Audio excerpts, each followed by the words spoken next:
lovely friends. I hope that you are having the best day that you've ever had in your entire life. So today I'm gonna drink my tea. Licorice, not my favorite, but I need it right now. I'd like to talk about what really is the law of attraction. There's a lot of hype and misunderstandings in my very humble opinion. I mean, I've been studying this for about 15 years. I've been studying the law of attraction and putting it into practice and manifesting some absolutely miraculous and amazing things in my life. I mean, I don't have all the answers, but I do believe that there are some misconceptions and some misunderstandings around what the law of attraction actually is. I'd like to say, first of all, that it isn't magic in the way of our understanding what magic is. It isn't, to me, even attraction. It isn't that you think something and that thing is magnetized to you. I don't believe that's what it is. I believe that we have two minds. We have a conscious mind and we have a subconscious mind. And the conscious mind is the one that is creative, the one that is proactive, and the one that helps us to make decisions in our lives. The one that we are experiencing when we are doing something new. You're very conscious of it. Subconscious mind is millions of times more powerful. Now that's very difficult for us to wrap our minds around. So if you can think of like a drop of water being the conscious mind, as opposed to like a pool, an entire Olympic-sized swimming pool, that is the subconscious mind. Like, you can't even compare the two. One is so much more powerful magnetically, like the electromagnetic fields, the amount of information that is processed, the how much time we spend in the subconscious mind, using the subconscious mind, as opposed to how much time we spend in our conscious mind, living consciously.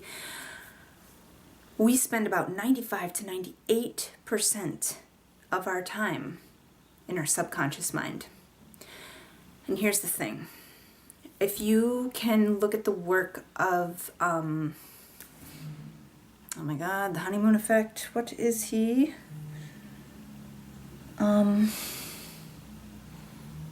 What's his name? Oh my goodness.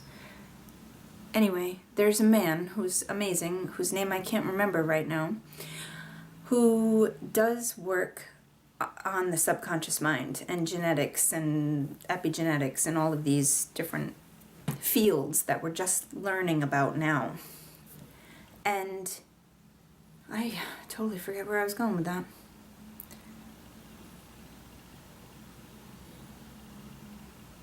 Oh, okay, so what I've learned through his books and through his videos and just through listening to him speak is that we spend the first 7 years of our lives on record mode, like a tape recorder. We're just recording without any filters, without any idea of what's right and what's wrong.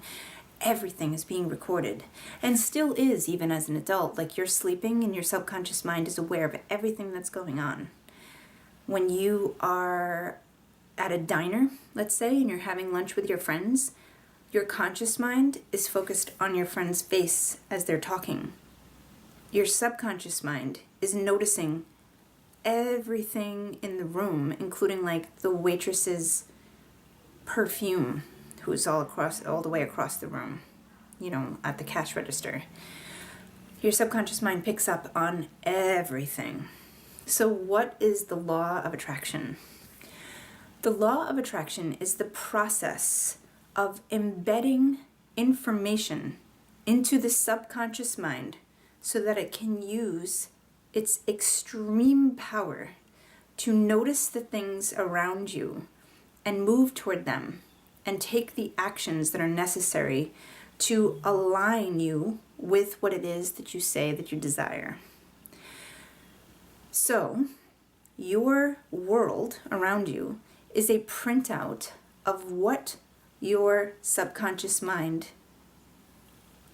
is thinking, is processing, is believing. What you've imprinted on your subconscious mind is the printout of your reality. So if you're living in poverty, it is because you've imprinted upon your subconscious mind, whether you did it intentionally or not, more than likely you didn't, you've imprinted poverty. So if there's something that you don't like about your life, or that you would like to see happen, the best thing that you can do, in my opinion, is not to take willful action, because the will is an expendable resource. It peters out. You only have so much of it. And then it's kind of like trying to swim against the current. Eventually you're going to get exhausted and you're just going to flow with the river. And the river is the subconscious. So what do you want to do? You want to get that subconscious river flowing in the direction of what it is that you desire. So how do you do that? Repetition is the number one thing to imprint upon the subconscious mind, that all-powerful tool that we have, not only in our minds, but in our bodies. The body is part of the subconscious mind. I believe that, it's a video for another time actually, but I believe that our subconscious mind is our bodies and also extends beyond our bodies into the space around us, and it's an energetic field that is emanating, radiating from us at all times, which is just a huge topic that we can talk about extensively at some point in the future. But for now, the way that you can start, if you're brand new to the law of attraction, if you're just learning about this, or even if you've never heard this take on it before, start with repetition. Choose the area of your life that you're the most unhappy with. Start there, because it will start to bring some balance into your life. And if that thing that you are most unhappy with in your life starts to change, because it's such a big point in your life, everything will start to change. The way you do one thing is the way you do everything. So focus on that and start to embody the feelings of what it is to have the opposite. So your life is poverty.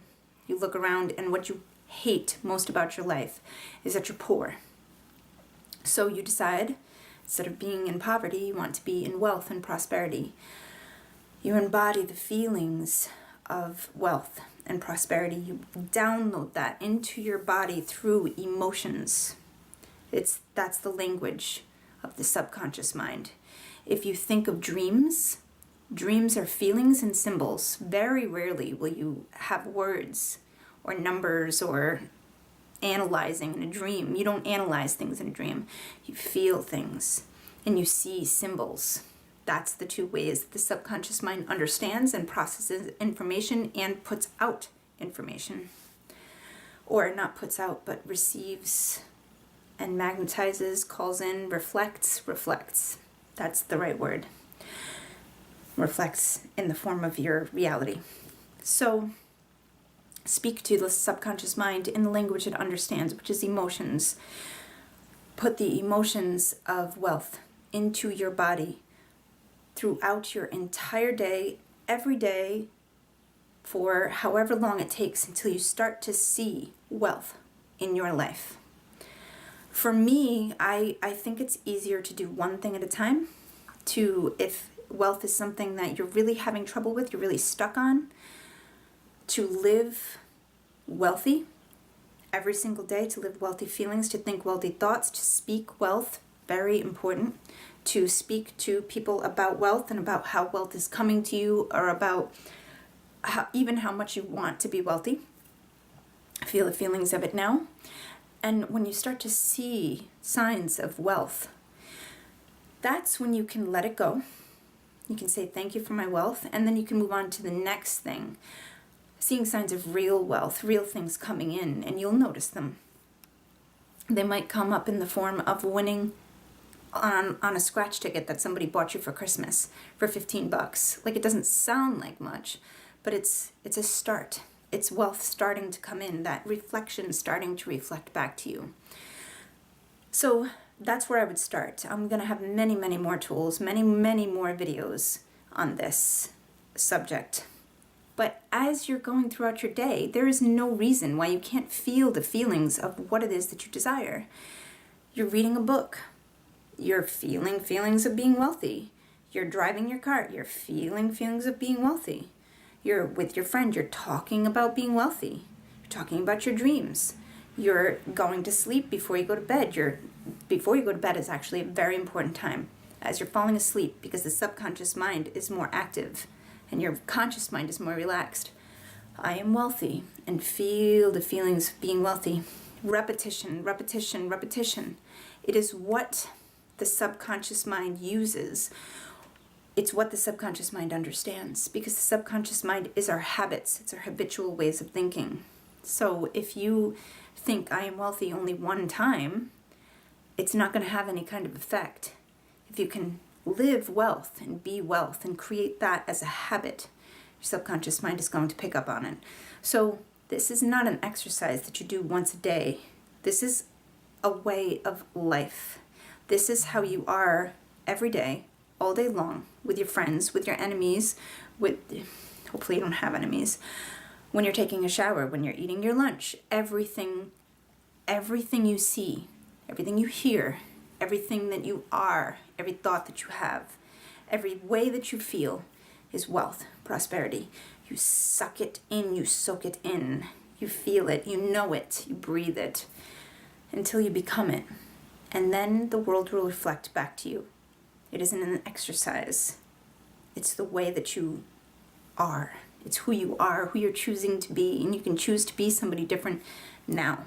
And that's the law of attraction. That's the first way that I would put into practice using it. And really, if that's the only thing that you do, just make it a life. Make it your life. Really, that's all you need to do. You don't need to do any other exercises or practices. That's it. That's it. It is a way of life. It's a lifestyle. Okay, my friends. So I hope that this was helpful for you, and I will see you tomorrow.